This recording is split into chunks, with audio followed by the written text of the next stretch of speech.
Hi friends, ഞാനിന്ന് വന്നിരിക്കുന്നത് ഒരു റൈസിൻ്റെ അടിപൊളി റെസിപ്പിയുമായിട്ടാണ്. ഒരു അഫ്ഗാനിസ്ഥാൻ്റെ സ്പെഷ്യൽ പുലാവാണ്. ഇതിൻ്റെ പേര് യഗ്നി പുലാവ് എന്നാണ്. ഇത് ബീഫ് വെച്ചിട്ടുണ്ടാക്കാം, ചിക്കൻ വെച്ചിട്ടുണ്ടാക്കാം, മട്ടൺ വെച്ചിട്ടുണ്ടാക്കാം. നിങ്ങൾക്ക് ഏതാണ് ഇഷ്ടമെന്ന് വെച്ച് കഴിഞ്ഞാൽ ഞാനിപ്പോൾ ബീഫ് വെച്ചിട്ടാണ് ഉണ്ടാക്കുന്നത്. അപ്പം നമുക്ക് വീഡിയോയിലോട്ട് പോവാം. ഈ വീഡിയോ ഇഷ്ടമായാൽ ഒന്ന് സബ്സ്ക്രൈബ് ചെയ്യണം, ലൈക്ക് ചെയ്യണം, സപ്പോർട്ട് ചെയ്യണം. പുലാവ് ഉണ്ടാക്കാനായിട്ട് ഞാൻ 1 കിലോ റൈസാണ് എടുത്തിരിക്കുന്നത്. ഞാനൊരു ബൗളിൽ അത് അളന്നെടുക്കുന്നുണ്ട്. നമുക്കതിൻ്റെ വെള്ളത്തിൻ്റെ അളവ് വയ്ക്കാൻ വേണ്ടിയിട്ടാണ് ഞാനൊരു ബൗളിൽ അളന്ന് വെച്ചിരിക്കുന്നത്. ഇതൊന്ന് ആവശ്യത്തിന് വെള്ളം ഒഴിച്ച് കുതിർത്ത് വയ്ക്കാം. ഒരു 30 to 45 മിനിറ്റ് ഇത് വെള്ളം ഒഴിച്ച് വച്ചേൽക്കുക. അപ്പോൾ പെട്ടെന്ന് നമുക്ക് കുക്കായി കിട്ടും. അതിന് വേണ്ടിയിട്ടാണ് നേരത്തെ അത് സോക്ക് ചെയ്ത് വെക്കുന്നത്. അത് സോക്കായി വരുമ്പോൾ നമുക്ക് അതിനുള്ള ബീഫ് റെഡിയാക്കാം. ഞാൻ 1 കിലോ ബീഫ് ഇടത്തരം പീസുകളായിട്ട് കട്ട് ചെയ്ത് എടുത്തിട്ടുണ്ട്. നന്നായിട്ട് കഴുകി വൃത്തിയാക്കി കുക്കറിലോട്ട് ഇട്ട് കൊടുക്കുക. അതിൻ്റെ കൂടെ ഒരു സവോള, ചെറിയ സവോള വലിയ പീസുകളായിട്ട് കട്ട് ചെയ്ത് ഇട്ട് കൊടുക്കാം. 3 പീസ് ഇഞ്ചി, 2 വെളുത്തുള്ളി ഫുള്ളായിട്ടാണ് ഞാൻ ഇട്ടേക്കുന്നത്. 5 പച്ചമുളക്, അതിന് വേണ്ട മസാലയും കൂടി ഇട്ട് കൊടുക്കാം. 2 ടീസ്പൂൺ മല്ലി, ഗരം മസാല, 1 ടീസ്പൂൺ ജീരകം, 1 ടീസ്പൂൺ കുരുമുളക്, ബേ ലീഫ്. ഈ മസാലയിൽ എല്ലാം വരുന്നുണ്ട്. പട്ട, ഗ്രാമ്പൂ, ഏലക്ക അങ്ങനെയുള്ള എല്ലാ മസാലയും കൂടി വരുന്നുണ്ട്. ആവശ്യത്തിനുള്ള വെള്ളവും കൂടി ഒഴിച്ച് കുക്കർ, ഉപ്പും കൂടി ഇട്ട് കൊടുക്കുക. ഉപ്പും കൂടി ഇട്ട് കുക്കർ അടച്ച് നമുക്ക് അടുപ്പിലോട്ട് വയ്ക്കാം. അതൊരു 6 വിസിൽ മതിയാവും. 6 വിസിൽ കേൾക്കുന്നത് വരെ ഒന്ന് കുക്ക് ചെയ്യുക. കുക്കായി വരുമ്പോൾ മറ്റൊരു അടുപ്പിൽ നമുക്കൊരു ഉരുളി അല്ലെങ്കിൽ കട്ടിയുള്ള ഏതെങ്കിലും ബിരിയാണിയൊക്കെ ഉണ്ടാക്കുന്ന പാത്രമോ അങ്ങനെയുള്ള കട്ടിയുള്ള ഒരു പാത്രം വെച്ച് കൊടുത്ത് കുറച്ച് ഓയിൽ ഒഴിച്ച് കൊടുക്കുക. ആ ഓയിലൊന്ന് ചൂടായി വരുമ്പോൾ 2.5 ഒണിയനാണ് ഞാൻ എടുത്തിരിക്കുന്നത്. ഒണിയൻ സ്ലൈസ് ചെയ്ത് അതിലോട്ട് ഇട്ട് കൊടുക്കാം. ഗോൾഡൻ ബ്രൗൺ കളർ ആവുന്നത് വരെ ഒന്ന് കുക്ക് ചെയ്ത് എടുക്കാം. അല്പം ഉപ്പും കൂടി ഇട്ട് കൊടുക്കാം. അതൊന്ന് ഫ്രൈ ആയി വരണം. എന്നും ബിരിയാണിയൊക്കെ ഉണ്ടാക്കുമ്പോഴേ ഇടയ്ക്ക് ഒരു വെറൈറ്റിയാണ് നമുക്ക് പുലാവ്, മന്തി അങ്ങനെയൊക്കെ. ഒണിയൻ ഗോൾഡൻ കളർ ആയിട്ടുണ്ട്. അതൊന്ന് പാത്രത്തിലോട്ട് മാറ്റി വയ്ക്കാം.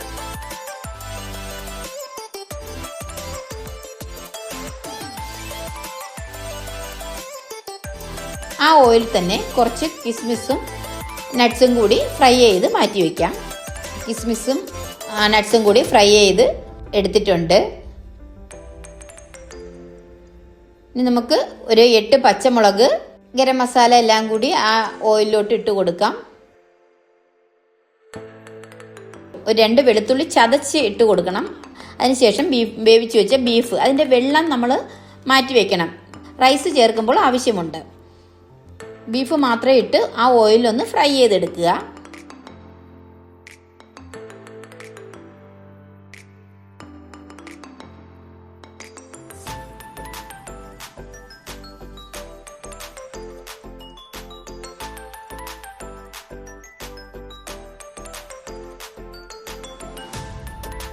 അതൊന്ന് നന്നായിട്ട് ഫ്രൈ ആയിട്ട് വരണം.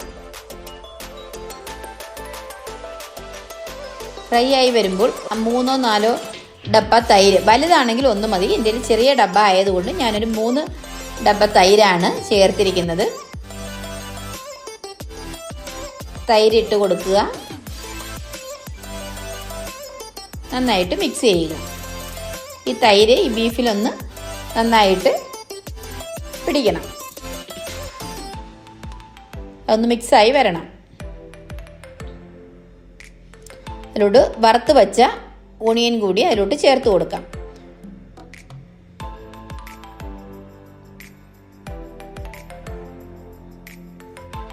അതൊന്ന് നന്നായിട്ട് മിക്സ് ചെയ്യുക.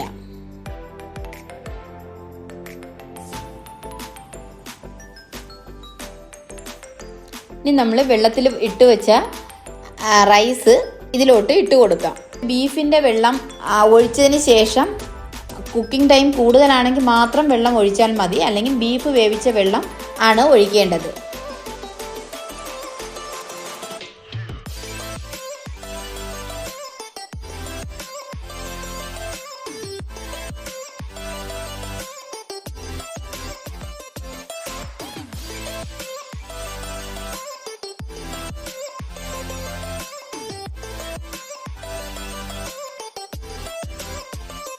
ബീഫിൻ്റെ വെള്ളം ഞാൻ ഒഴിച്ചു കൊടുത്തിട്ടുണ്ട്.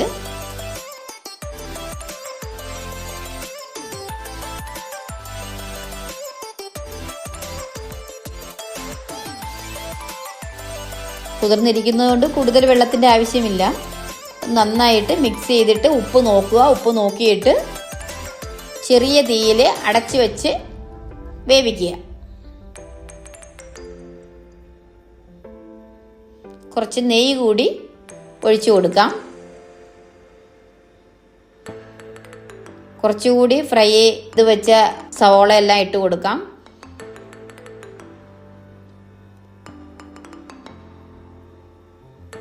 ഞാനൊരു ടീസ്പൂൺ റോസ് വാട്ടറും കൂടി ഒഴിച്ചു കൊടുത്തിട്ടുണ്ട്. അടച്ച് ഒന്ന് റാപ്പ് ചെയ്ത് വയ്ക്കാം. ചെറിയ തീയിൽ വയ്ക്കുമ്പോഴത്തേക്ക് ഒരു 10-12 മിനിറ്റ് കൊണ്ട് കുക്കാവും. കുക്കായി കഴിയുമ്പോൾ നമ്മൾ അടപ്പ് മാറ്റി അതൊന്ന് ഇളക്കി യോജിപ്പിക്കുക. നമ്മുടെ പുലാവ് റെഡി ആയിട്ടുണ്ട്. ഇതിനി നമുക്കൊരു പ്ലേറ്റിലോട്ട് സെർവ് ചെയ്യാം. നല്ല മണമാണ്, ഒരുപാട് മസാലകളില്ല. നിങ്ങൾ ഒരു പ്രാവശ്യം എന്തായാലും ഇതൊന്ന് ട്രൈ ചെയ്ത് നോക്കണം. ഒരു ഡിഫറെൻറ്റ് ടേസ്റ്റ് ആണ് ഇതിന്. അപ്പം നിങ്ങളെല്ലാവരും ട്രൈ ചെയ്യണം. Okay, by.